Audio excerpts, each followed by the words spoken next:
watched her show and have since watched the YouTube clip that has been posted. Just this morning in the paper, just this morning, there's been an epidemic. Seth Walsh, 13 of Tehachapi, hanged himself after being bullied. 9 days on life support. He finally died. Billy Lucas, a freshman at Greensboro, Ohio, in Indiana, also hung himself after being tormented by his peers. On his memorial Facebook page, he's remembered with comments like, "Everybody's made fun of him."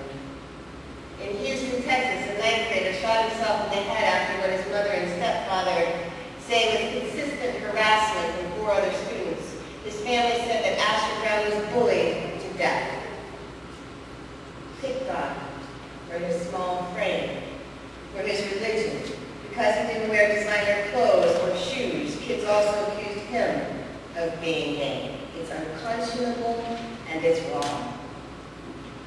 I know for a fact here this morning there are those among us who have considered suicide as a young person because they did not believe that they could be accepted or loved for who they were and who they are.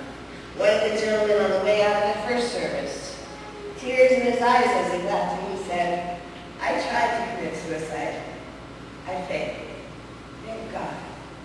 Thank God. He failed."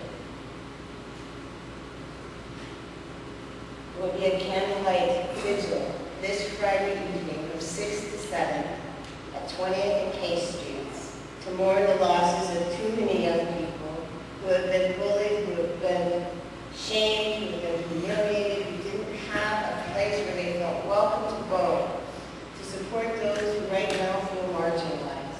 And I hope that a number of people from St. Mark's will be joining me so that together as a faith community, we can be clear and we can be public about our invitation that this is a church where everybody is welcome.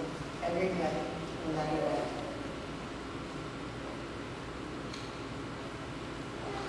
These are extreme cases, but they're far too common, and they're heartbreaking.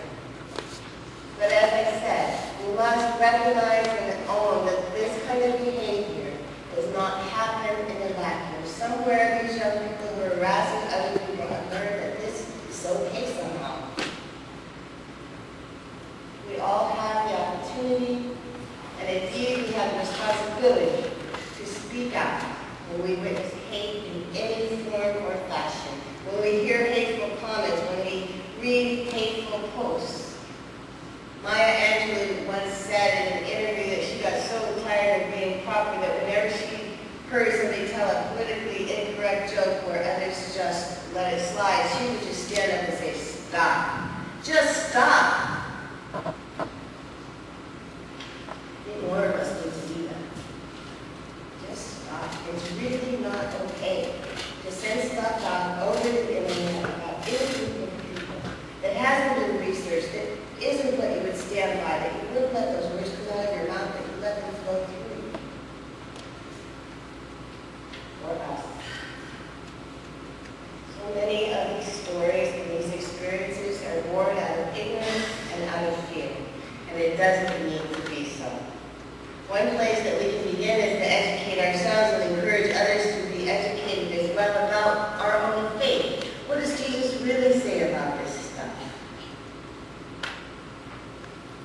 We can also educate ourselves and learn what other faith communities and traditions say. Because too often, so often, that is where prejudice and hate is born, within religious communities. I don't get it. I don't get how that can be okay in any way, shape, or form. Some of you may have seen the results of the Pew Institute. It's a group that does research in our country. This particular survey was on religious knowledge in the United States.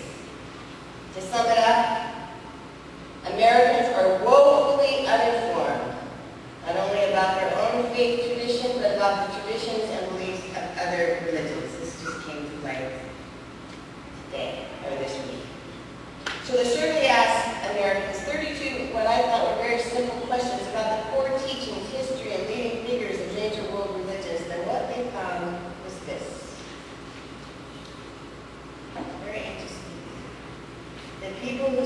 very highest in their knowledge of world religions, faiths, and traditions were agnostics and atheists. They've done their homework.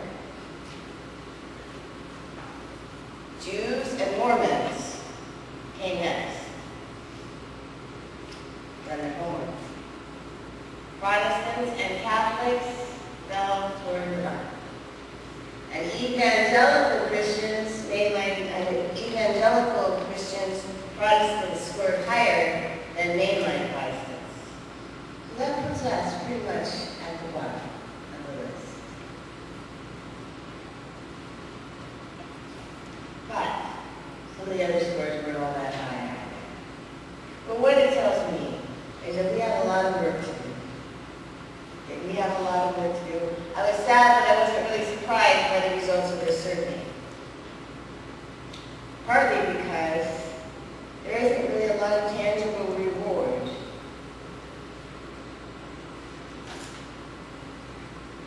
when we study such things.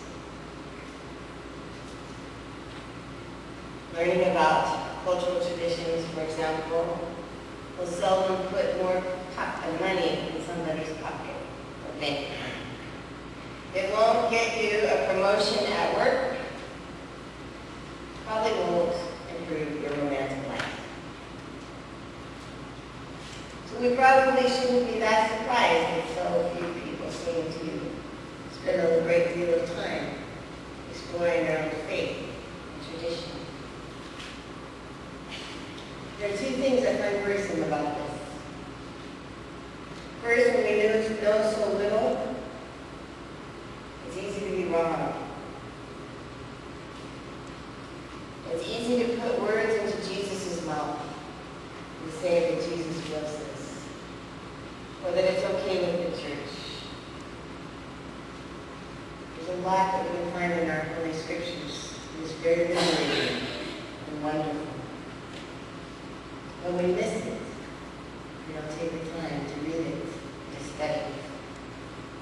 And secondly, living in an increasingly complex and diverse world as we do, often not knowing about other world religions can lead to prejudice and misunderstanding, which we are seeing more and more. So perhaps the good news about this survey is that it will spur some of us to learn more, to open ourselves to education and dialogue. We can only hope, because such knowledge has never been more needed than it is today. So the gay bashing, the Muslim bashing, the political bashing, it all needs to stop. It needs to stop. It's time.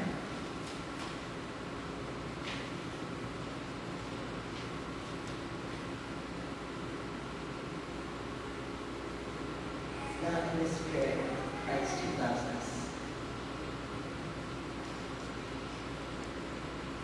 So as we come to the table this morning, to this simple table, where we share together in spirit with people throughout the world, who are taking a special moment to remember how we are tied together as God's human family, this worldwide communion Sunday, as we come to this table, and as we take leave from this place this morning. May it be our prayer and our commitment that it's time for this to stop.